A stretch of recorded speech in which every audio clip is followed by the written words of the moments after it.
Thanks everybody for joining us again. We're now about 24 hours from the killing of Alex, and during that time of everything that's happened, I hope everyone's taking away a picture of a life of generosity, service oriented, and his life's coming into clearer focus. I had the privilege of talking with Michael and Susan, Alex's parents, yesterday, and the heartache in the hours after your son's murdered in front of the world is one thing, but what stood out to me was a parent's desire and their passion to make sure that the story of Alex was told.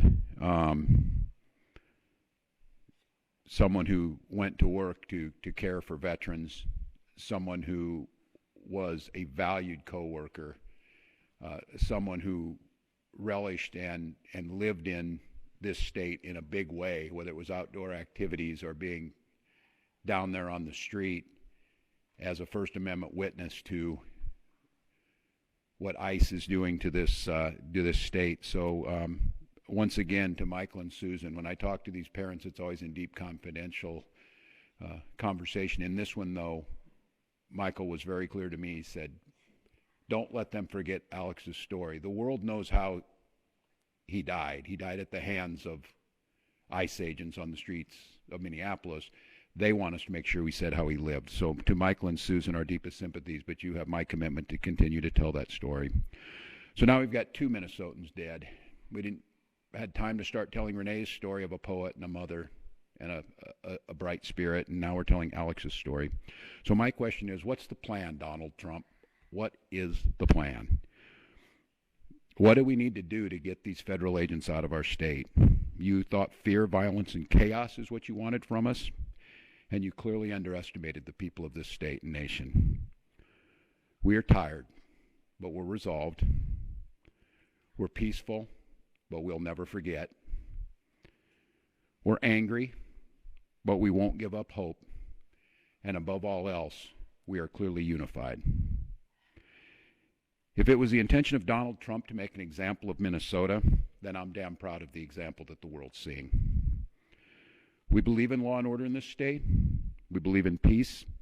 And we believe that Donald Trump needs to pull these 3,000 untrained agents out of Minnesota before they kill another person. And we're up here telling another story of a Minnesotan just trying to live their life without the interference. To Americans who are watching this right now, and I don't know, maybe you're watching it with curiosity, bewilderment, horror, scorn, or sympathy.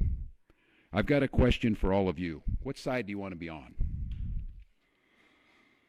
The side of an all-powerful federal government that can kill, injure, menace, and kidnap its citizens off the streets? Or on the side of a nurse at the VA hospital who died bearing witness to such government? Or the side of a mother whose last words were, "I'm not mad at you"? The side of tens of thousands of peaceful citizens who showed up to march when the wind chill was 40 below because they love this state and they love this country. You're allowed to decide at any point that you're not with this anymore. If you voted for this administration, heck, even if you thought Operation Metro Surge was a good idea, sounded like the thing to do a month ago, you're still allowed to look at what's happening here in Minnesota and say, this isn't what I voted for and this isn't what I want. I ask you not to stand by idly. Speak out, share what you're seeing, and urge others to put politics aside. We're no longer having a political debate, we're having a moral debate. We all want secure borders and immigration enforcement that prioritizes criminals. And I want to thank the press, especially the local press, who has done a deep dive to show that's exactly what Minnesota does. But what you're seeing is not common sense, lawful, or humane enforcement. That's not what this occupation is about.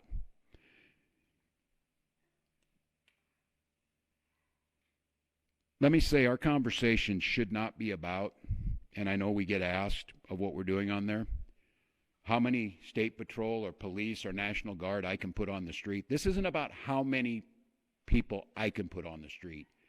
It's about how many of these people, these ICE agents and whoever else was thrown into this unholy mess, how many Donald Trump can get out of here. Minnesotans, you've won the hearts and minds of people across this country, and you've done it through your peaceful, resolved defense of your neighbors and the Constitution. So once again, Minnesotans, stay peaceful, stay safe. Change is coming, and we can feel it.